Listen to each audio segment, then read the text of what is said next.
பொன்னர் சங்கா.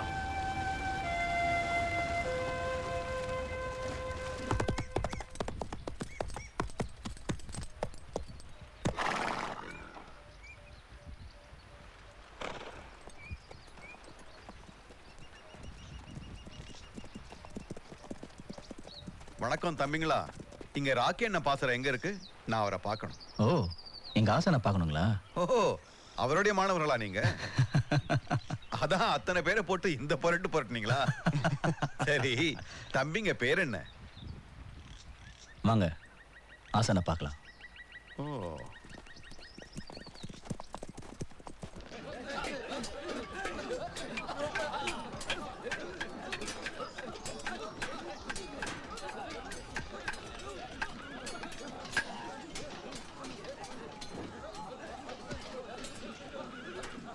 இதோ எங்க ஆசா. மாயவரே வாங்க வாங்க.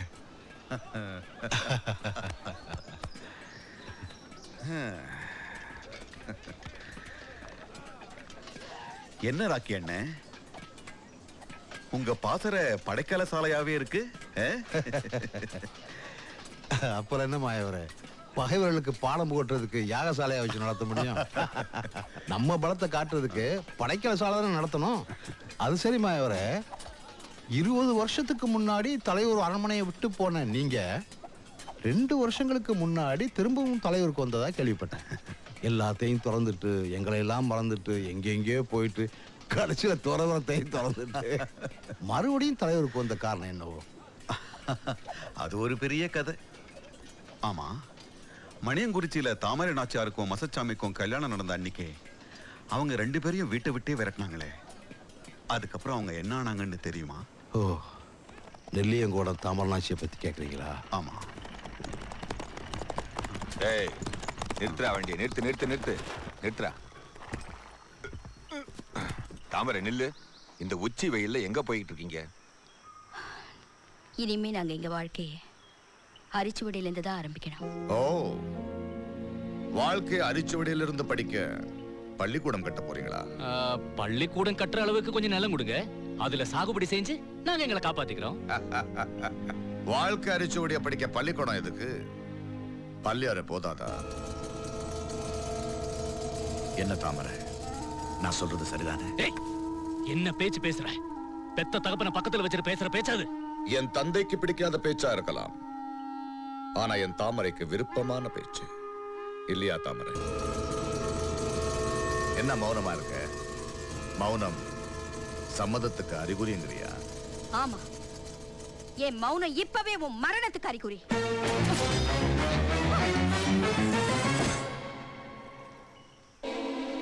வளையல் அணிஞ்ச கைகள்ல வாழைந்து நான் என்ன நடக்குங்கிறதுக்கு இதுதான் உதாரணம். தாமரை வா, இதுதான் நம்ம வாழ்க்கையின் அரிச்சுவடி. தாமரை, நீயும் உன் பைத்தியக்கார புருஷனும் யாருகிட்ட வாழாட்டீங்க? உங்க 2 பேரையும் கண்டம் துண்டமா வெட்டி கழுகுக்கும் நரிக்கும் எரையா போட போற நாள் வரதான் போகுது. அப்ப நீ போடுற கண்ணகி வேஷம் எல்லாம் என்கிட்ட பலிக்காது. போலாம். போங்க போங்க. எங்க மாமனாருக்கு சோழ மகாராஜா கொடுத்த நிலப்புலங்கள் எல்லாம் உங்களுக்கு சொந்தம்னு சுருட்டிக்கிட்டு எங்களை நடுவழியில நிறுத்தி எரியிற நெருப்புல எண்ணெயா ஊத்துறீங்க. போங்க. சொத்தை நிலத்தை எல்லாம் புடிங்கிருக்கலாம், ஆனா என்னோட அப்பா எனக்காக தீர்மானிச்ச இந்த சொத்தை ஒன்ன எங்கிட்ட புடுங்க முடிஞ்சதா? இந்த கொடுமைகளை எல்லாம் கேள்விப்பட்டு பொறுத்துக்க முடியாம தான் காசி ராமேஸ்வரன் தல யாத்திரையில பல வருஷங்களை கழிச்சிட்டேன். ஆமா, அதுக்கப்புறம் நெல்லியங்குடனும் தாமரையும் என்ன ஆனாங்க? அவங்க 2 பேரும் உறையூர் சோழ மன்னன்கிட்ட போய் கோலாத்தா கவுண்டர் ஒரு வடநாட்டு காவலாட்சியரா இருந்ததையும் அவருடைய மகன்தான் நெல்லியங்குடங்கிறதையும் சொல்லி உதவி கேட்டாங்க. சோழ மன்னனும் மனமிறங்கி நிறைய நிலங்களையும் நிதியும் கொடுத்துருக்கான். கோல் பிடிச்சு அதிகாரம் செலுத்த வேண்டிய நெல்லியங்கோடன் ஏர் பிடிச்சான். தாமரை நாச்சியா வயல்ல இறங்கி நடவு நட்டா. அவங்க விதைச்சதெல்லாம் செழிச்சோங்கி வந்துச்சு. நில புலம் வசதியெல்லாம் சேர்ந்து இன்னைக்கு குன்றுடையான்ங்கிற பேரோட சந்தோஷமா இருக்கு. ரொம்ப மகிழ்ச்சி.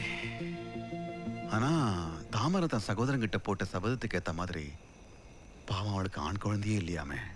ஒரே ஒரு பெண் குழந்தைன்னு தான் கேள்விப்பட்டேன். தாமரை நாச்சியார் போட்ட சபதம் பொய்யா போகல. என்ன சொல்றீங்க? நெல்லியங்கோடனுக்கும் தாமரை நாச்சிக்கும் பிறந்து 2 சிங்கக்குட்டி. அதுதான் பொண்ணு சங்கர். நான் வளர்த்து ஆளாக்கி அவங்களுக்கு போர் பயிற்சி கொடுத்துக்கிட்டு இருக்கேன். இது உலகத்துக்கே தெரியாது. நீங்க வர்ற வழியில 30 பேர் அடிச்சு துவம்சம் பண்ணாங்களே, அவங்க தான் பொன்னூர் சங்கர். பொன்னர் சங்கர் கூட ஒருத்த 3வதா இருந்தானே, ஆமா. அவன் சோழந்தோட்டியோட மகன் வீரமலை. ஓ அப்படியா? அதனாலதான் பேர் கேட்டப்போ அவங்க சொல்லல போல இருக்கு. ஓ, நன்றி. என்னது பெரிய மலை குழம்பு பேத்திங்க கரக விட வராங்களா? அருமையான யோசனை தான். நியாயத்தை மிதிச்சிட்டு நரகத்துக்கு போக சொல்றியன்னு தான் பார்க்குறேன்.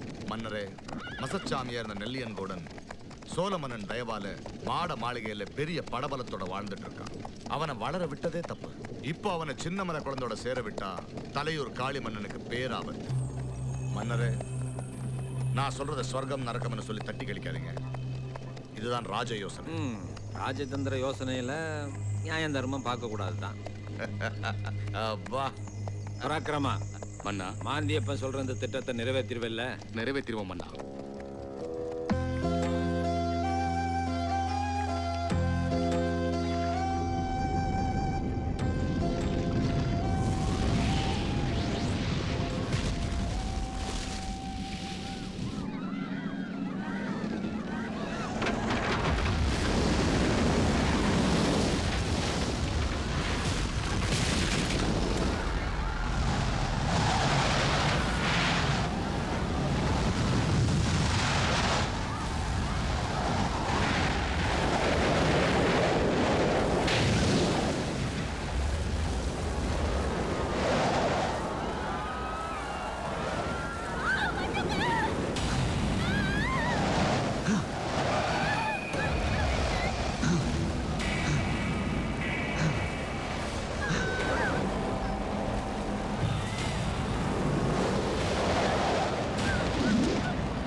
Yeah.